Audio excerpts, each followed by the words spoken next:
Nakatago sa dilim ng isang baryo ang isang lihim na hindi basta-basta nalalaman ng marami. Kwento ng isang batang babailan na minahal ng isang aswang. At nang sumpang nagbago sa kanyang buong buhay. Ano nga ba ang tunay na nangyari sa pagitan nila? Paano niya hinarap ang trahedya, pagtataksil at puwersa ng kadiliman? Tuklasin ang kwentong puno ng takot, pag-ibig at paghihiganti. Isang kwentong magpapabago ng pananaw mo sa mga alamat ng Pilipinas. Huwag palampasin dahil sa bawat sandali, lumalalim ang misteryo. Gabi iyon na parang walang hanggan. Tahimik ang buong baryo pero may gumagapang na takot sa hangin. Ang buwan ay kalahati, kulay abo at tila nagmamatsyag. Sa gitna ng kakahuyan, may isang lumang kubo na matagal nang iniiwasan. Doon nakatira si Alon, ang babailan ng timog. Maitim ang kanyang buhok, laging nakataling mahigpit. May pilat siya sa pisngi, tanda ng digma ang hindi niya ikinuwento kahit kanino. Ngunit ngayong gabi, hindi siya ang gumagamot. Hindi siya ang hinihingan ng tulong. Ngayong gabi, siya ang bibiktimahin. May kumatok sa kanyang pinto. 3 beses. Mabagal. Parang kinakalampag ang kaba ng kanyang dibdib. Binuksan niya ito at bumungad si Datu, ang kanyang dating iniibig. Malamig ang mga mata nito. Wala sa anyo ang dating mapagkalingang lalaki. May dala itong bayong at nangingitim ang mga kuko. Alon, sabi ni Datu, patawarin mo ako. Hindi siya nakagalaw. Parang may humawak sa kanyang mga paa. Ang hangin sa paligid ay bumigat. Dahil ako ang dahilan kung bakit pinatay ang pamilya mo. Nanigas ang buong katawan ni Alon. Bumalik sa isip niya ang apoy. Ang mga sigaw. Ang amoy ng sinunog na laman. Ibinenta ko sila sa mga Kastilang naghanap ng aswang sa bayan. Ginawa ko iyon para iligtas ang sarili ko. Para makuha ang kapangyarihang itinago mo sa akin. Tumulo ang luha ni Alon pero hindi siya umiyak. Nagliyab ang kanyang mga mata, hindi sa lungkot kundi sa puot. Pero hindi iyon sapat, bulong ni Datu. Kaya ngayon ako na rin ang halimaw. Bumuka ang kanyang bibig. Hindi para huminga. Hindi para magsalita. Kundi para ilabas ang mahahabang dila na kulay uling. Napaatras si Alon. Ang sahig ay biglang naging malamig, parang bato sa ilalim ng ilog. Lumamig ang kanyang hininga. Tumulo ang dugo mula sa mga dingding ng kubo. May humihikbi sa labas. Boses ng bata. Boses ng mga patay. Ako ang iyong kumpisal, Alon, sabi ni Datu. Ikaw ang aking huling sakripisyo. Ngunit bago pa ito makalapit, kumislap ang pulang ilaw mula sa likod ni Alon. Hinubad niya ang kanyang palamuting kwintas. Nagliwanag iyon na parang araw sa gabi. Sumigaw si Datu, parang sinisilaban ang kaluluwa niya. Hindi ako ang iyong pari, sagot ni Alon. Hindi ako ang magpapatawad. Biglang naglakad ang mga anino mula sa paligid. Mga anyo ng mga patay. Mga kaluluwang sinira ng kasinungalingan. Umuungol. Humihingi ng hustisya. Hinila nila si Datu, kinakaladkad papasok sa lupa. Habang sinusunog ang kanyang balat ng liwanag mula sa kwintas. Sumisigaw siya, hindi sa sakit kundi sa takot. Takot sa mga mukhang kanyang ipinagkanulo. Takot sa pagbabalik ng kanyang mga kasalanan. Sa huling sandali, bago siya tuluyang nilamon ng lupa. Tumingin siya kay Alon. At ang kanyang huling salita ay, mahal pa rin kita. Pero si Alon tahimik lang. Pinanood niyang lamunin ng mga espiritu ang katawan ni Datu. Habang umaalingasaw ang amoy ng sinunog na liwanag at mabahong laman. At sa gabing iyon, ang buwan ay muling naging buo. Ang hangin ay muling gumalaw.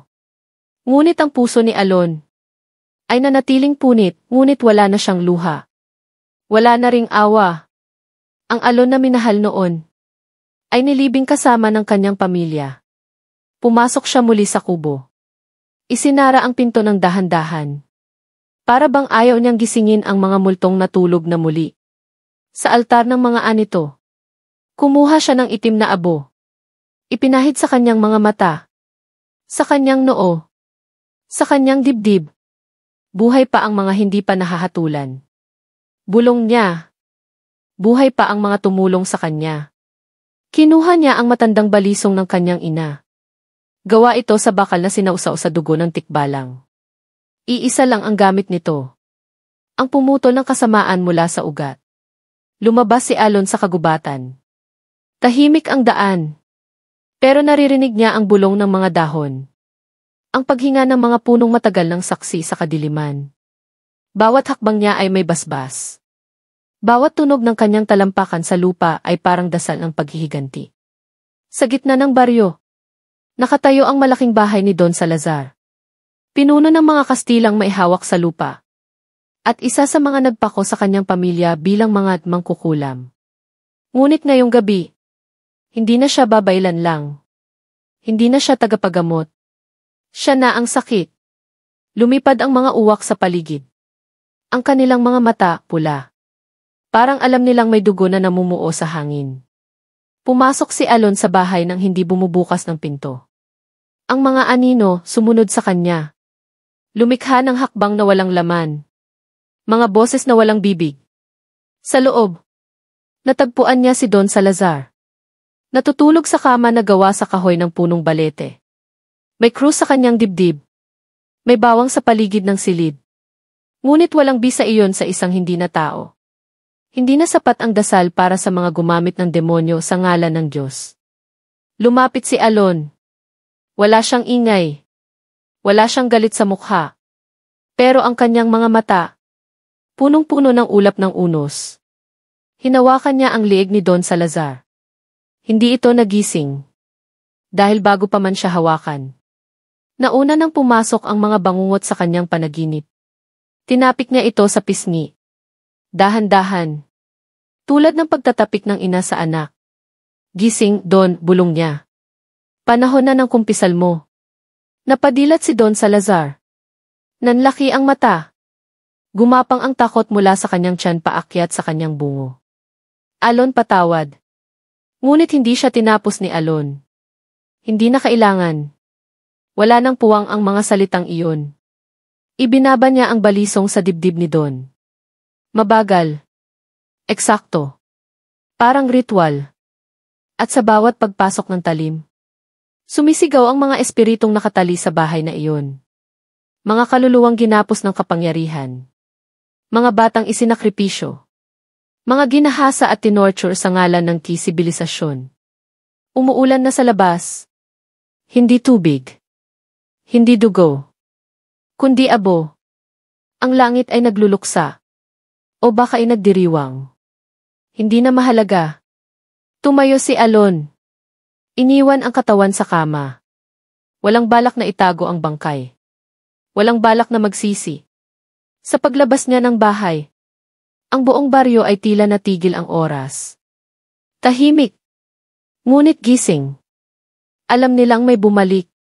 Alam nilang ang mga biktima ay hindi nananatiling patay. At ang hustisya ay darating. Kahit saan yon ang halimaw. Mula sa bubungan, isang itim na pusa ang tumalon sa balikat ni Alon. May sugat ito sa mata. At balahibong pilas-pilas na parang saksi sa mga lumang digmaan. Hindi siya tinaboy ni Alon. Hinimas niya ito at para bang mailihim silang kasunduan. Ang pusa ay umungon ng mababa. Parang nagdadasal sa isang Diyos na nakalimutan na ng mga tao. Sa likod nila, ang bahay ni Don Salazar ay dahan-dahang nilamon ng apoy. Walang sumigaw. Walang sumubok na patayin ang sunog. Dahil alam nilang iyon ang tamang wakas. Ang hustisyang hindi na ibigay ng batas. Ibinigay ng mga multong hindi makatulog. Lumakad si Alon papalayo. Tungo sa lumang sapa sa gilid ng baryo. Ang tubig ay malamig. At sa bawat hakbang niya rito, lumilinis ang kanyang balikat sa dugo. Ngunit hindi ang kanyang loob. Hindi ang kanyang alaala. Lumuhod siya sa tabi ng tubig. Tinignan ang kanyang refleksyon. Ngunit ang nakita niya ay hindi na ang sarili. Kundi ang mga nawalan. Ang mga inapi. Ang mga tinawag na iaswang ni. Nang hindi man lang binigyan ng pagkakataong magsalita. Hinawakan niya ang kanyang kwintas. Punit na ang tali. May bitak na sa gitna ang bato. Parang pagod na rin ito. Gaya ng kanyang puso. Isa pa, bulong niya. May isa pa. Tumayo siyang muli. Ang hangin ay muling kumilos. Ang mga anito sumunod sa kanyang likuran. Walang boses. Walang katao-tao. Pero ramdam ang kanilang lakas sa bawat hakbang ng gabi. Ang susunod na pupuntahan niya ay ang dating kaibigan. Ang lihim na kasama ni Datu. Ang taong nagturo kung paano gamitin ang dugo ng babaylan para makabuo ng paktong demonyo. Isang tao ring pinaniwalaan niya. Pinagtanggol. Minahal bilang kapatid. Ngayon, isa na rin itong bahagi ng kanyang listahan. Hindi para ipatawad, kundi para patahimikin. Kumidlat sa langit. Sandaling umaliwalas ang gabi. At sa liwanag ng kidlat, makikita si Alon. Basang-bas, may balisong sa kamay. At mga multo sa likuran. Hindi siya babaylan ngayon. Hindi rin siya aswang. Siya ang hustisyang tinanggihan. Siya ang multong hindi matahimik. At wala nang makapipigil sa kanya. Sa gitna ng liwanag ng kidlat, nakita niya ang isang lumang bahay sa dulo ng kagubatan. May mga pulang tela sa bintana. Amoy insenso at nasusunog na dahon ang paligid. Ito ang bahay ni Casimyon. Ang dating albularyo. Ang taong nagturo sa kanila ni Datu ng lihim ng dugo. Ang tao ring nag-udyok kay Datu na ipagkanulo siya. Tahimik ang paligid. Walang aso. Walang huni ng kuliglig. Parang pati ang kalikasan ay umiiwas. Pumasok siya nang hindi kumakatok. Pumasok ang mga multo kasunod niya. Dumaan sa mga dingding. Sumiksik sa mga anino. Si Casimyon ay nakaupo sa harap ng altar. Nakahawak sa baston. At nakatingin na sa kanya bago pa man siya magsalita. Alon, bulong ng matanda. Alam kong darating ka. Alam mo rin kung bakit. At alam mong hindi ako aalis ng walang dalang kaluluwa. Tumango si Casimyon. Napailing, tila pagod. Ginawa ko iyon dahil kailangan. Kailangan kong iligtas ang kaalaman ng ating lahi. Hindi ko sinadyang ituro kay Datu ang itim na paraan. Pero ginamit niya iyon. Ginamit niya laban sa'yo. Alam ko, sagot ni Alon. Pero ang pagkakasala mo ay hindi lang pagtuturo. Kundi ang pananahimik mo noong kailangan ko ang katotohanan. Tumayo si Casimyon. Bumalikwas ang anino sa likod niya. Parang may buhay. Kung kailangan mong tapusin ito, gawin mo. Ngunit hindi gumalaw si Alon. Hindi pa. Bago ako pumatay ulit. Kailangan kong marinig. Hindi ang paliwanag, kundi ang totoo. Huminga ng malalim si Casimyon. Lumapit sa altar. Kinuha ang isang lumang garapon. Nasa loob nito ang puting buhok na nangingitim na. Buhok ng iyong ina, sabi niya. Hindi siya sinunog ng mga Kastila. Ako ang nagsimula ng apoy. Bumagsak ang garapon sa sahig. Tumalsik ang abo. Takot ako noon, Alon. Takot ako na lumakas siya sa paniniwala. Takot akong mas mahalin siya ng mga diwata kaysa sa akin. Kaya pinili kong pagtakpan si Datu. Pinili kong patahimikin ang ina mo. Ang mundo ni Alon ay muling gumuho. Hindi na lang si Datu ang traidor, kundi pati ang taong itinuring niyang guro. Hindi na kailangang sabihin pa. Itinaas ni Alon ang kanyang balisong. Ang mga espiritu sa paligid ay nagsimulang mag-ugong. Ngunit bago niya itarak, lumuhod si Casimyon. Ibinuka ang dibdib. Walang pagtutol. Walang depensa. Sa wakas, anya, magsisimula na ang tunay mong kapangyarihan. Kapag ang huling taksil ay nahatulan. Isang ulos lang. Isang sigaw ng mga di nakikitang espiritu. At bumagsak ang katawan ng matanda. Tahimik. Walang dugo. Parang tinanggap ng lupa agad. Tumayo si Alon. Wala nang galit sa kanyang mata. Pero wala na ring liwanag. Dahil ang hustisya ay nakuha na. Pero ang katahimikan ay malayo pa. Sa kanyang likuran, ang mga multo ay nagsimulang maglaho. Isa-isa. Tahimik. Tanging ang itim na pusang kasama niya ang naiwan. Nakahawak pa rin sa kanyang balikat. Tahimik na saksi. At habang papalayo siya sa lumang bahay, sumisikat na ang araw. Ngunit hindi ito liwanag ng pag-asa, kundi liwanag ng isang mundong binago ng dugo.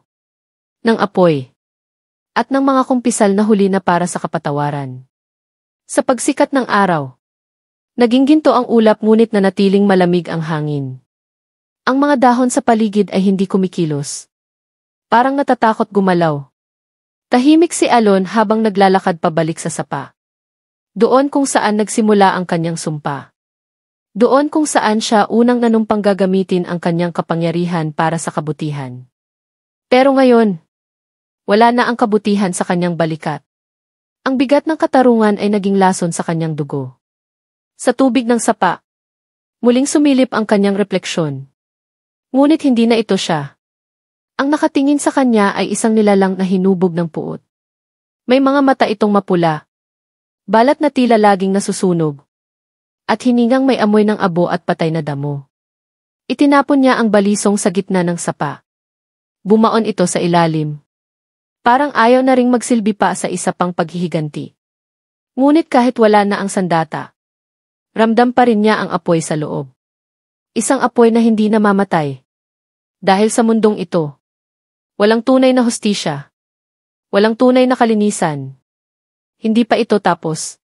Bulong ng tinig sa kanyang likuran. Paglingon niya, isang batang babae ang nakatayo sa lilim ng punong kahoy. Maputla. May sugat sa pisngi.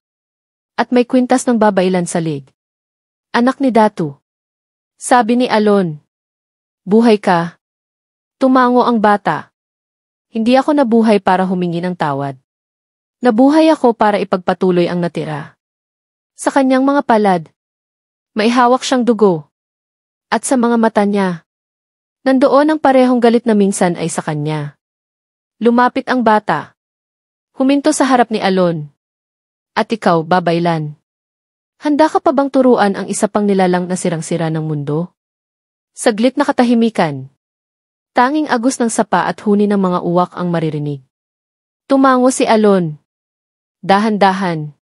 Hindi dahil sa pag-asa, kundi dahil sa katotohanang hindi kailanman matatapos ang kasaysayan ng mga sugatan.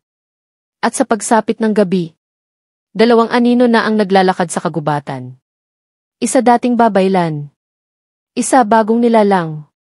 At sa pagitan nila, isang sumpang magpapatuloy. Hanggang may kasalanan. Hanggang may pang-aapi. Hanggang ang apoy ng katarungan ay mas mainit kaysa sa apoy ng kapatawaran. Sa ilalim ng buwan, nagpatuloy ang kanilang lakad. Tahimik ang paligid. Pero ramdam ang panginginig ng lupa sa bawat hakbang ng dalawa.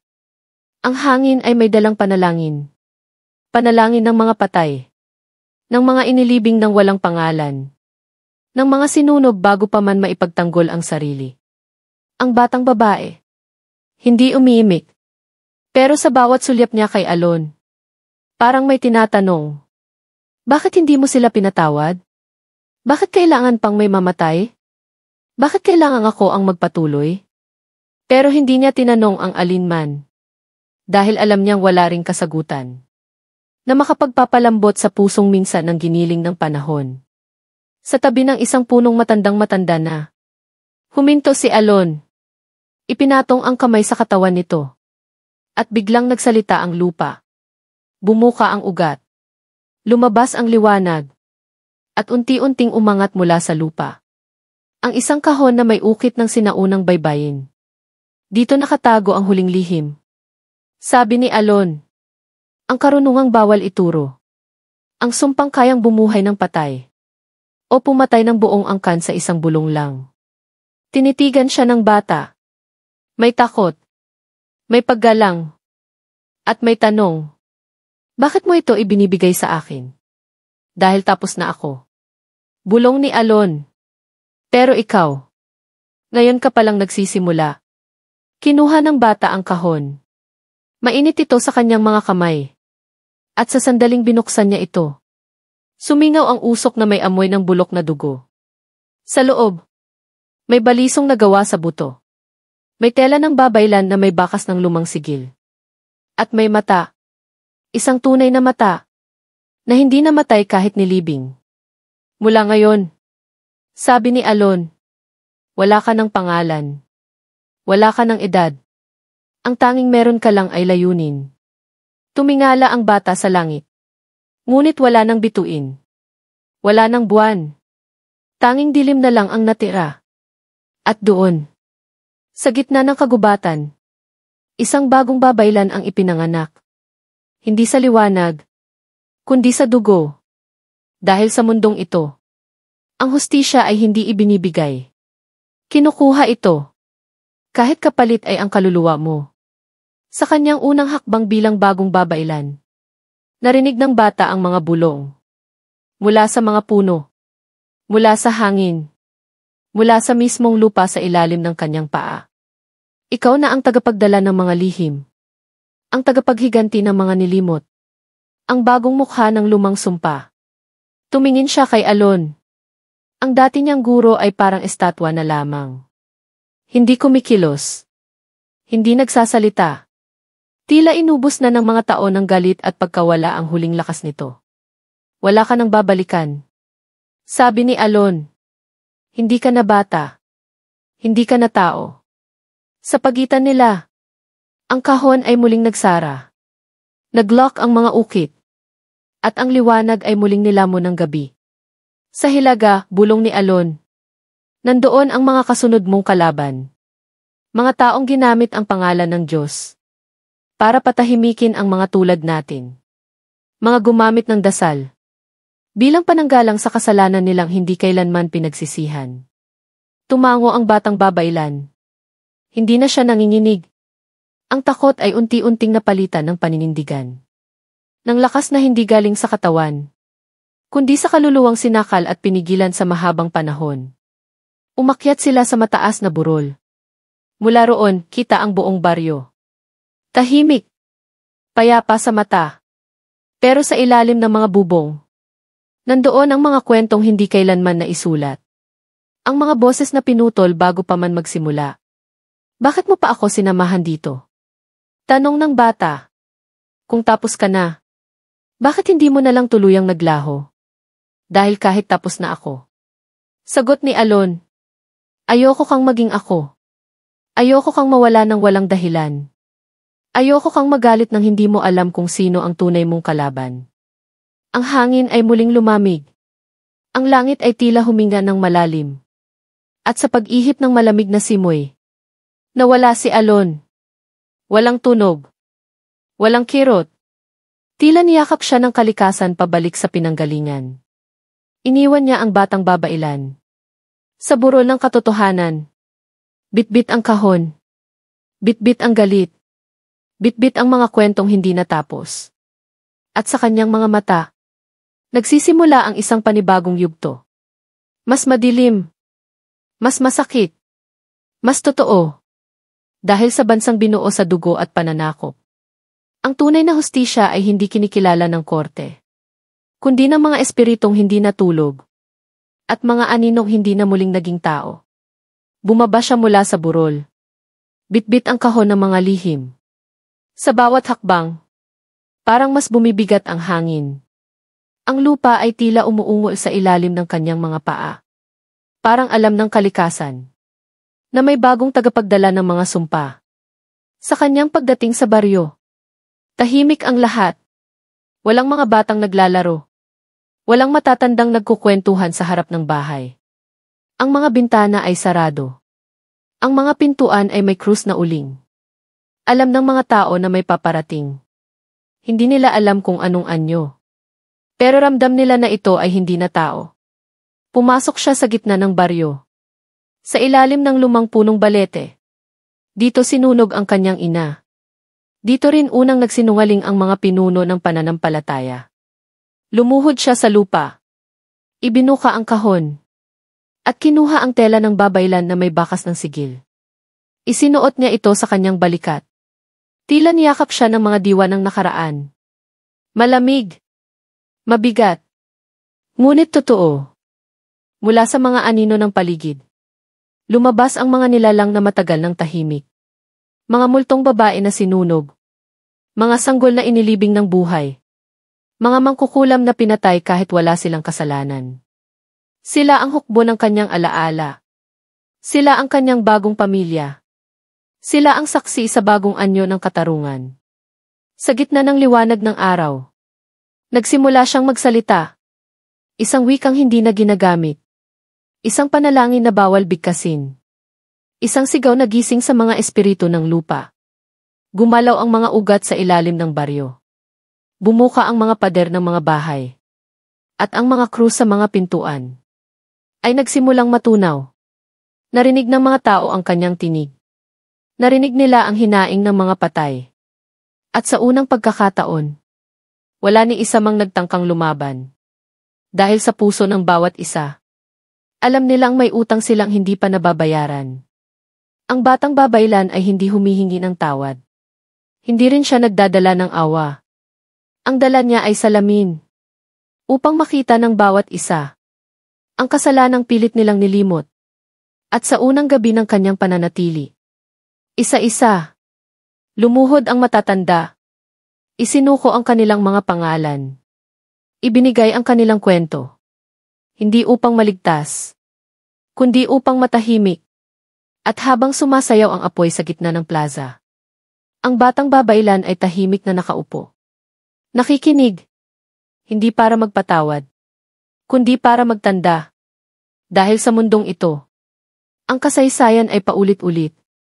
Hanggat walang nagbabayad, at hanggat may isang babaylan na handang mag-ingat ng galit, walang kasalanang tunay na naililibing. Kinabukasan, ang baryo ay tila isang libingan na may pinturang bago. Tahimik, malinis, ngunit may amoy ng abo at luha sa hangin. Ang batang babaylan ay naglakad sa gitna ng kalsada. Bitbit ang kahon ng mga lihim. Habang ang mga tao'y nakatingin mula sa loob ng kanilang mga bahay. Takot at paggalang na magkahalong nananalaytay sa kanilang mga ugat. Lumapit sa kanya ang isang matandang babae. Luha ang mata, nanginginig ang kamay. Ako ang unang nagsumbong sa nanay mo noon. Bulong nito. Dahil sa inggit. Dahil akala ko'y ako ang karapat-dapat sa kanyang lugar bilang babaylan. Hindi sumagot ang batang babaylan. Tiningnan lamang niya ang matanda. At sa kanyang mga mata ay walang galit. Ngunit wala rin doong awa. May nawala rin sa akin. Sabi ng matanda. Mga anak ko. Pamilya ko. Ginanti ako ng kalikasan sa kasinungalingan ko. Lumuhod siya sa lupa. Ipinatong ang noo sa alabok. Nais kong makalimutan. Ngunit mas nais kong mapakinggan. Sa unang pagkakataon, ang batang babaylan ay nagsalita. Ang kasalanan ay hindi laging binabayaran ng kamatayan. Minsan, kailangan itong panindigan habang buhay. Itinaas niya ang kanyang kamay. At sa ere ay gumuhit ang apoy. Isang hugis na parang mata, na tila tumitingin sa kaluluwa ng bawat naroroon. Ngayon, ikaw ay tagapagdala ng kwento. Sabi niya sa matanda, hindi ka na lamang saksi. Ikaw ang magiging babala. Mula sa usok ng apoy. Bumuo ng mga imahe. Mga mukha ng mga sinunog. Mga katawan ng mga binigti. At mga mata ng mga inosenteng pinatahimik ng lipunan. Ang buong baryo ay nanood. Tahimik. Walang umiiyak. Walang humihikbi. Dahil sa gitna ng mga anino, lumalabas ang totoo. Sa mga kwento ng patay, nabubuhay ang tunay na kasaysayan. At sa araw na iyon, hindi sila nakatanggap ng kapatawaran. Ngunit nakatanggap sila ng paalala na ang mga sugat ng nakaraan ay hindi naghihilom sa katahimikan, kundi sa pagtanggap, sa pag-alala, at sa pagbitbit ng bigat ng mga kwento, na hindi kailanman dapat na nalimot. Habang lumalalim ang gabi, ang bata ay nakaupo sa ilalim ng punong balete. Nakikinig sa huni ng mga kuliglig at hanging dumadagundong sa kanyang paligid. Sa dilim, naramdaman niyang hindi siya nag-iisa. Mga aninong nakapaligid. Nakatitig sa kanya na may halong galak at pag-aalala. Sila ang mga kaluluwa ng mga nawala, mga nagbanta at pinatay dahil sa takot at inggit. Hindi na siya babalik sa dati niyang pagkatao. Ngayon, siya ang tulay sa pagitan ng buhay at kamatayan. Ang tagapagdala ng mga lihim na itinatago ng panahon. Sa bawat araw, lalong lumalakas ang kanyang kapangyarihan. Ngunit kasabay nito ang bigat ng mga kasalanan ng nakaraan. Hindi niya hahayaan na ang kasaysayan ay muling magbalik sa kadiliman. At sa puso niya, alam niyang ang tunay na laban ay nagsisimula pa lamang. Ang laban para sa hustisya, para sa alaala, at para sa mga kaluluwang naghihintay ng kapayapaan. Sa bawat hakbang ng batang babailan, nararamdaman niyang tumitibay ang kanyang puso. Ngunit may pangamba na hindi maalis, na sa bawat katarungang kanyang ipaglalaban, may kapalit na pagdurusa. Isang gabi, habang naglalakad sa madilim na kagubatan, naramdaman niya ang malamig na haplos ng isang kamay sa balikat niya. Lumingon siya ng dahan-dahan. Walang tao. Ngunit may isang bulong na dumaan sa kanyang tenga. Huwag kang matakot. Ngunit maging handa ka. Sa likod ng punong balete, nakita niya ang isang matandang lalaki. Hindi siya nagulat. Parang hinihintay na niya ito. Ito ang daan ng mga babaylan, sabi ng matanda. Hindi ito madali. Ang daan ng paghihiganti at katarungan ay puno ng dilim at pagsubok. Ngunit sa bawat hakbang, hindi ka nag-iisa. Tiningnan siya ng bata. At sa unang pagkakataon, may ngiti sa kanyang labi. Hindi ako nag-iisa, bulong niya. At hindi ako titigil. Sa likod nila, ang mga anino ay dumampi. Nagbigay ng lakas at tapang. At sa ilalim ng buwan, nagsimula ang bagong kabanata ng kwento ng babailan, ng isang aswang na minahal, ng sumpang hindi matatapos, at ng pag-asa na magmumula sa dilim. Sa pagtahak niya sa landas na puno ng panganib, naramdaman niya ang mga matang sumusubaybay sa kanya mula sa dilim. Hindi lahat ay kaaway. Ngunit may mga lihim na kailangang mabunyag. Dumating siya sa isang lumang kuweba, kung saan sinabi ng matanda na naroon ang susi sa kanyang kapalaran. Sa loob, malamig at basa ang hangin. Parang humihinga ang mismong mga pader. Habang lumalalim sa kuweba, naririnig niya ang mga bulong na tila nagmumula sa mga anino. Ang mga tinig ng mga naunang babailan. Nagsasalaysay ng kanilang mga laban at pagkabigo. Tumigil siya sa isang malaking silid, kung saan nakasabit ang isang antigong salamin. Sa salamin, hindi lamang siya ang nakikita. Mga mukha ng mga nauna niyang minahal at iniwan. Mga matang puno ng puot at kalungkutan. Nakangiti siya ng mapait. Dahil alam niyang hindi niya na kailangang tanggapin ang kanilang hatol. Ngayon, siya ang magtatakda ng kanyang sariling kapalaran. Sa labas ng kuweba, sumiklab ang apoy na parang nagpapaalala ng kanyang sumpa. Ngunit hindi na ito apoy ng pagkawasak, kundi apoy ng muling pag-usbong. At habang lumalakas ang hangin, isang tinig ang umalinggaw sa gabi. Isang pangako ng hustisya na hindi matatapos. Hanggang sa huli niyang hininga. Sa pagbabalik niya sa liwanag ng buwan, naramdaman niyang may bagong lakas sa kanyang katawan. Hindi na siya ang batang babailan na puno ng takot. Ngunit isang nilalang na handang harapin ang kahit anong unos.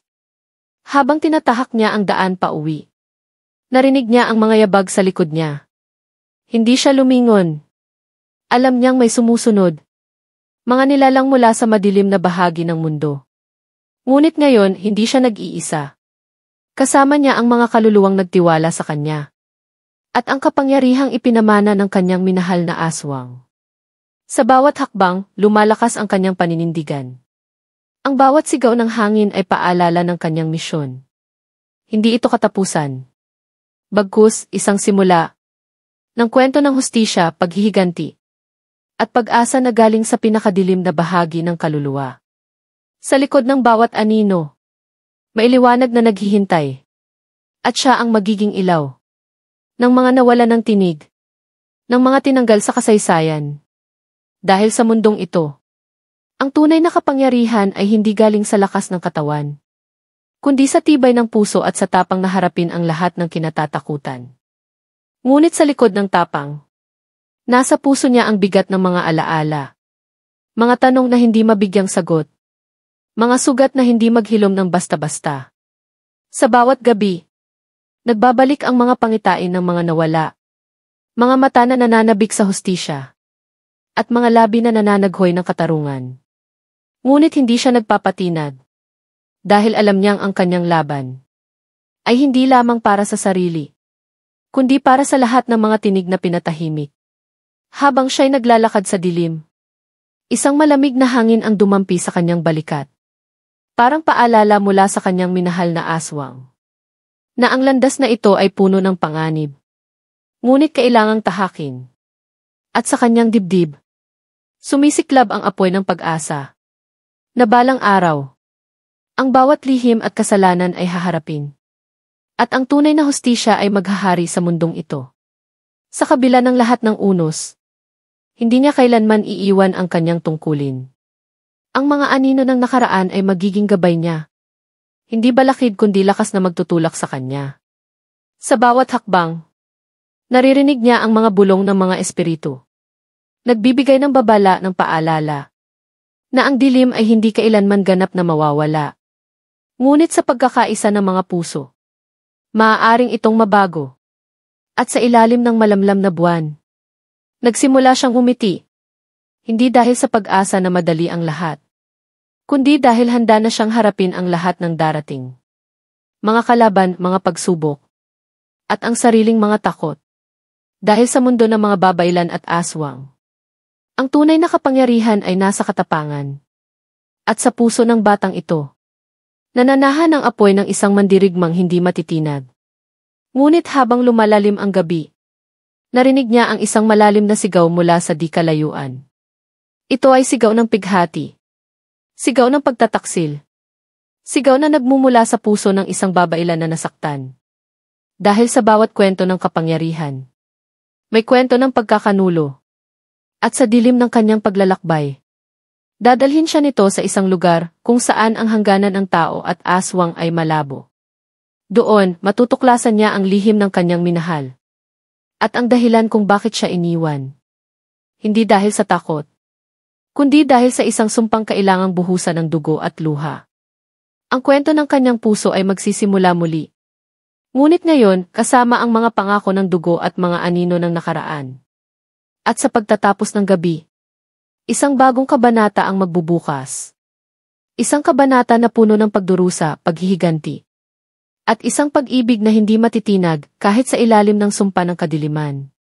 Sa pagpasok niya sa lumang bahay sa gilid ng kagubatan, naramdaman niya ang lamig na parang humahaplos sa kanyang kaluluwa. Ang bawat hakbang ay sumasalamin sa kahahaba-haba ng nakaraan. Sa loob, nakita niya ang mga alaala ng minahal. Mga larawan na may bahid ng pag-asa. Mga sulat na puno ng lihim at pangakong hindi natupad. Ngunit sa isang sulok, may isang antigong salamin na naglalabas ng isang malabo at maitim na anyo. Doon niya nakita ang katotohanan. Ang sumpa ay hindi lamang sa kanya, kundi sa kanilang dalawa. Ang minahal niya sa kabila ng pagiging aswang, ay pinili ang paglayo para mailigtas siya mula sa isang trahedya. Ngunit ang trahedyang iyon ay bumalik sa kanya. Mas matindi at mas mapanganib.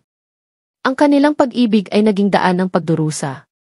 Ngunit sa gitna ng dilim, nagsimula siyang maglakbay upang buhayin muli ang pag-asa. Hindi para kalimutan, kundi para labanan ang sumpang bumalot sa kanila. At ang mundong nais nilang palayain mula sa kasinungalingan at takot. Sa pag-alis niya sa lumang bahay, dala niya ang salamin na puno ng mga lihim. Ang bawat bitak sa salamin ay tila sumasalamin sa kanyang kaluluwa. Napunit, sugatan, ngunit hindi tuluyang nagiba. Sa labas, naramdaman niya ang malamig na hangin na tila may dalang babala. Ngunit ngayon, may liwanag na siya sa kanyang mga mata. Hindi na bilang isang inosenteng bata, kundi bilang tagapagdala ng sumpa at pag-asa. Habang nilalakaran niya ang madilim na kagubatan, narinig niya ang mga bulong ng mga espiritu ng mga nauna. Sila ang kanyang gabay. Sila ang kanyang puwersa. At sa kabila ng lahat, handa na siyang harapin ang anumang haharapin. Mga multo ng nakaraan, mga pangakong nabigo, at ang sumpang kailangang wakasan. Dahil sa puso niya, may apoy na hindi kailanman mamamatay. Isang apoy ng pag-ibig, paghihiganti, at pag-asa na magtatapos sa kadiliman. Ngunit sa paglalakad niya sa gitna ng dilim, isang matinding hangin ang dumaan. Nagpasigaw ng mga tinig na tila nag-uusap sa hangin. Narinig niya ang isang tinig na pamilyar. Ang boses ng minahal niyang babailan, na naghahanap ng kapatawaran. at nagbabala sa kanya ng paparating na panganib. Mag-ingat ka, sabi ng tinig. Dahil ang tunay na kaaway ay hindi ang mundo ng tao, kundi ang mga pusong nagtataglay ng kasinungalingan. Tumigil siya. Nakita ang anino ng isang nilalang na sumilip mula sa likod ng punong balete. Hindi ito aswang. Hindi rin tao. Isang anyo ng kadiliman na naglalakbay sa pagitan ng dalawang mundo. Ngunit sa puso ng batang babailan, may apoy na handang sumunog kahit sa pinakamadilim na gabi. At sa unang pagkakataon, hindi siya natakot. Lumaban siya. Hindi lamang para sa sarili, kundi para sa lahat ng nawalan. At para sa pag-ibig na hindi kailanman mamamatay. Sa pagdilat ng kanyang mga mata, nakita niya ang bukang liwayway na bumabalot sa paligid ng baryo. Ang mga tao ay unti-unting bumalik sa kanilang mga gawain. Ngunit may bagong pagtingin sa bata. Isang pagtingin ng paggalang at pagkilala sa kanyang lakas. Hindi na siya lamang isang babailan, kundi isang tagapagtanggol ng kanilang mga kwento at alaala. Ngunit sa puso niya, alam niyang hindi pa tapos ang laban. May mga anino pa rin na naghihintay sa dilim. Mga lihim na kailangang tuklasin. At mga sugat na kailangang paghilumin. Ngunit ngayon, dala niya ang apoy ng pag-asa. Na kahit sa pinakamadilim na gabi, may liwanag na magbibigay gabay. At sa bawat hakbang na kanyang tatahakin, siya ay magiging ilaw sa mga naglalakad sa dilim. Isang babailan na hindi kailanman titigil sa pakikipaglaban. Ang laban ay nagpatuloy sa gitna ng malamlam na liwanag ng buwan.